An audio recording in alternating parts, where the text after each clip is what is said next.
Hey guys, it's Alisa, and holy crap, I haven't been on YouTube in so freaking long.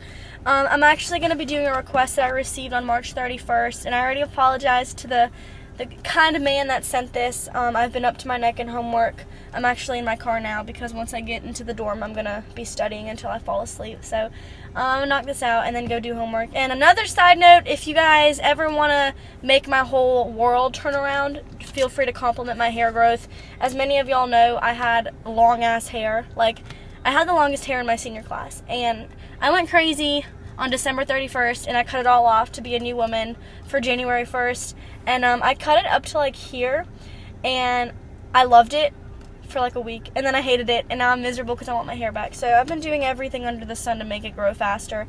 So if you guys ever just want to, like, you know, make my whole world just like spin really fast and just say, hey Lisa, your hair is growing, like, thanks. I don't want it back to where it was, but I'm gonna read this request and then I'm gonna address it, obviously. So I'm gonna set my phone over here, that way I don't have to hold it because it's heavy. Hi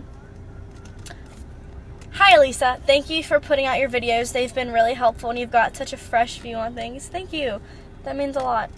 I want to share my story. I think I also just want to get it out there and out of my chest. And who better to tell than a friendly stranger on the internet? Don't feel obligated to put up a video, as I know you've been sick lately. I'm actually a lot better now. But I would appreciate the read and your advice. I still have asthma though, so that kind of sucks. So I met my girlfriend 5 years ago, and we quickly fell into what I think was an amazing, caring, and loving relationship. It wasn't long before we were seeing each other almost every day. We moved out together, got jobs in the same industry and the same building, and started to build a house together. For our 5th year anniversary, I proposed to her, and she said yes. Shortly after that, we started to have problems. It started out with a lot of external factors that we had no control over, but then I noticed that she was acting different and withdrawn. I found out that she had been sexting with this guy 2 weeks after I proposed to her and was planning on breaking up with me to go see him. I hate this girl.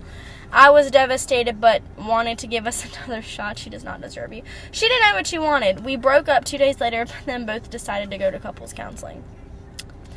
On our first session, she said that she didn't know what she wanted. After that, I tried to move on as best as I could. She went on a holiday and implied that she had hoped for us working out, but after her trip, she gave me an I'm unsure response.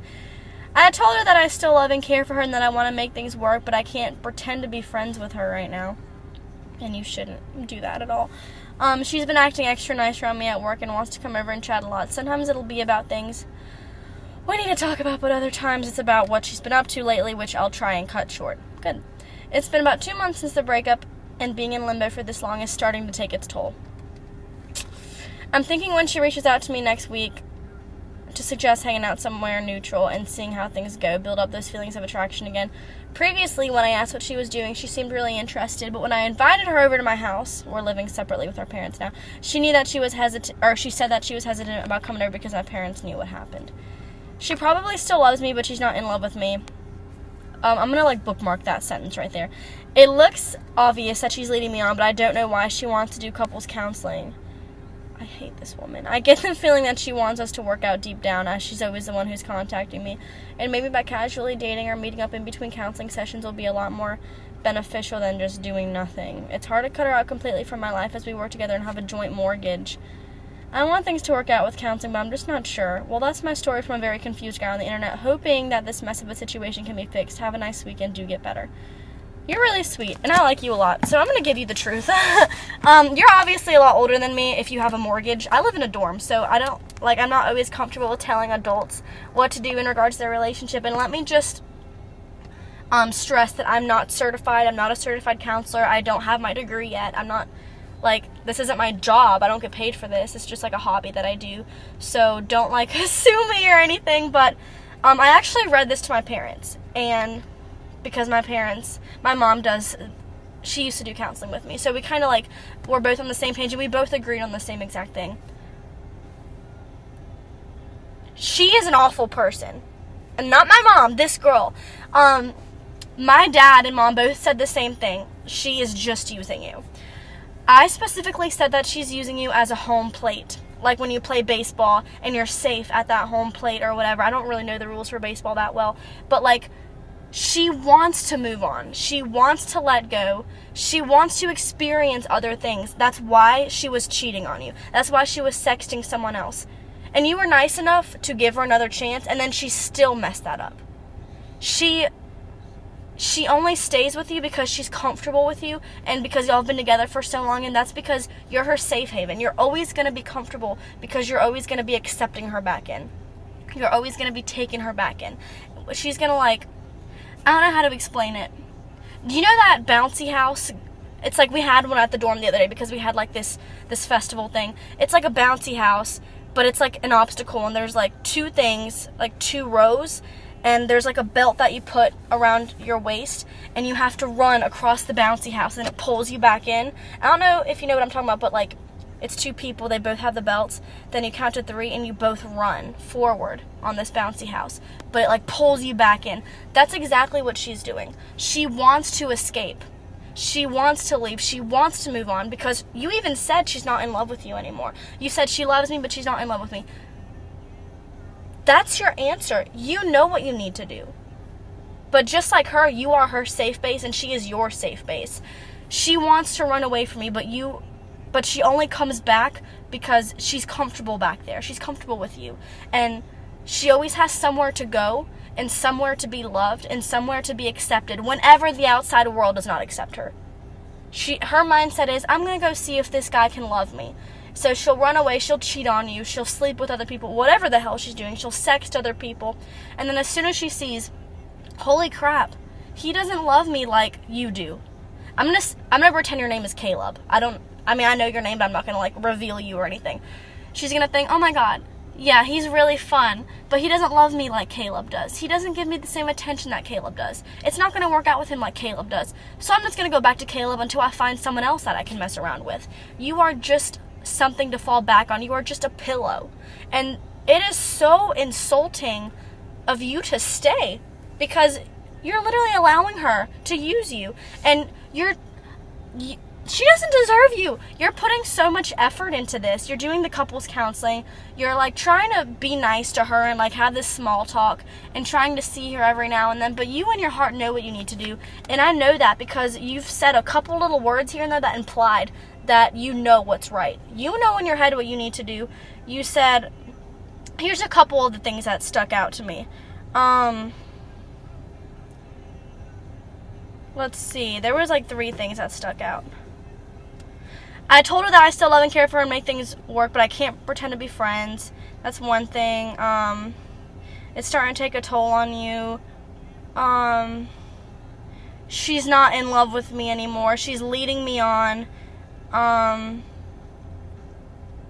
There's just things that imply that you know exactly what you need to do, but I feel like the only thing that's keeping all together anymore is the joint mortgage and is the job. It's not the love, because let's face it, the love is not there anymore.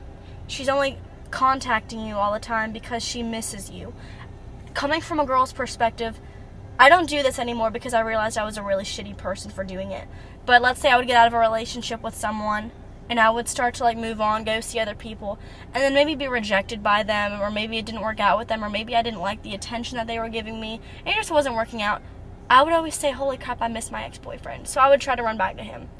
I don't do that anymore. I used to really bad, in high school and stuff. That's exactly what she's doing. She wants to see other people. She wants to let go, but she can't because she has the joint mortgage pulling her back into the bouncy house. She has the job pulling her back into the bouncy house. She has the 5 years together. She has everything. It's just pulling her back into the safe comfort zone. And I promise you, getting married is not going to eliminate any of these problems. Matter of fact, it's going to add more because now you're paying the government to stick with her. You're giving the government all this money for a marriage and for the license and to give her your last name or to just have the nice-ass ring on the finger. You're paying all this money just for you to be stuck to her. And I promise you, a marriage is not going to add any problems. A marriage is just going to seal them in. It's just going to, zip the Ziploc bag together and you guys are not going to be able to get out because you're going to be stuck together and not leave unless you want to pay thousands of dollars for a divorce, which will happen if you marry her, at least right now. I don't want to tell you that it's the right person at the wrong time, but maybe that's always the case. But however, I would not trust her if she was cheating on you, because that's exactly what she was doing. Her heart simply isn't in it anymore. And I know that 5 years is a very long time, but I've seen couples that break up, or one couple that broke up after being together for 39 years. My aunt and uncle, they were together for 39 years. They had kids, they had a house, they built their careers together, they did everything together. But one day they just decided that they didn't love each other anymore. They were only together because of their house, because of the kids, because of the job, because of the money, because of the linked bank accounts and the phone bills and this and that. Like, they realized that was the only thing holding them together. And if that's the only thing that's holding you together, then that is not a real relationship. That's not love. That's just obligation. That's just being tied together because you're too chicken to go off and make it work with someone else, when that's 100% possible to do. It is so possible to find someone who loves you for who you are, not because of your job or because of your work or because of how long y'all were together. I promise you, Mr. Caleb, you can go off on the streets as soon as you build up the balls to leave her and find someone and feel like you've known her all your life, even though you might have only met her 5 minutes ago. The right person will feel like you've known them forever, and you're not going to have to fight your ass off to make it work. I support couples counseling. That's kind of what I'm doing right now. I support it. But however, it's the fact that I know that you know what to do. The fact that she cheated on you. The fact that you even said she's not in love with you anymore.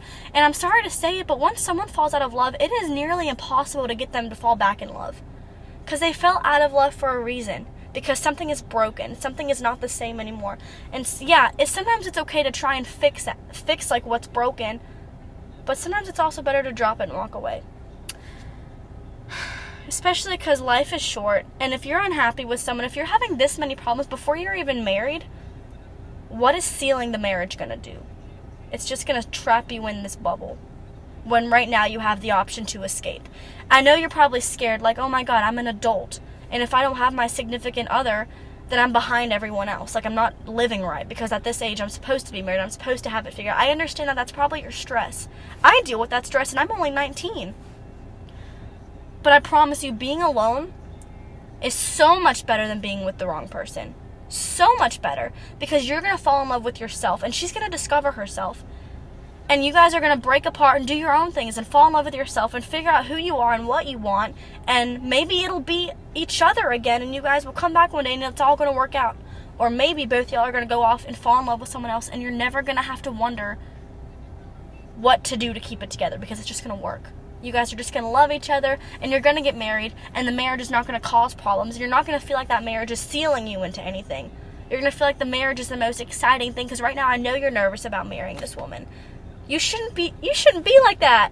You know, you shouldn't be standing on the altar scared for your life because you're about to commit to someone who cheated on you, or someone that you can't trust, or someone that's so unsure about what they want from you.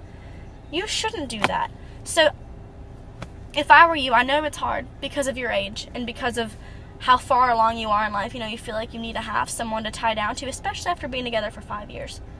But if it's the wrong person, I promise you, you're setting yourself up for disaster. Setting yourself up for disaster if you're just going to commit to the wrong person. You know in your heart that it's the wrong person. So there's a small chance that it's the right person at the wrong time, but I hate saying that, because if it is the right person, there never is a wrong time. There's just hard times. Maybe this is a hard time, but I don't trust her. I don't like her at all. I'm a girl. I know how girls think, and I know that she's just using you as a home plate because you're safe. I promise you, if she finds someone on the streets that love her and that appreciates her and gives her the attention that you do, you'll never see her ever again. That's just what she's looking for, because it's not working out with you anymore.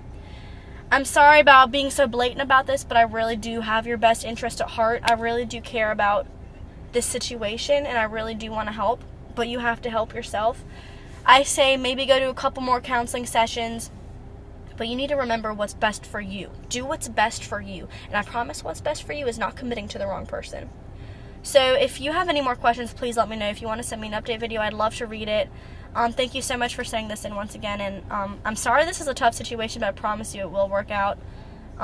You just have to follow your heart. I know that's like super corny, but your heart knows what to do, because I saw your heart shine through in a couple of those sentences. So just listen to it, because I promise it knows what it's talking about. Alright, Mr. Caleb, even though that's not your name, have a blessed day. And if anyone else has any requests, I have my information down below, so just send me this the inquiries or whatever, and I'll get to it as soon as I can. Thanks, guys. God bless, and pray for me as I go through these finals. Okay, bye.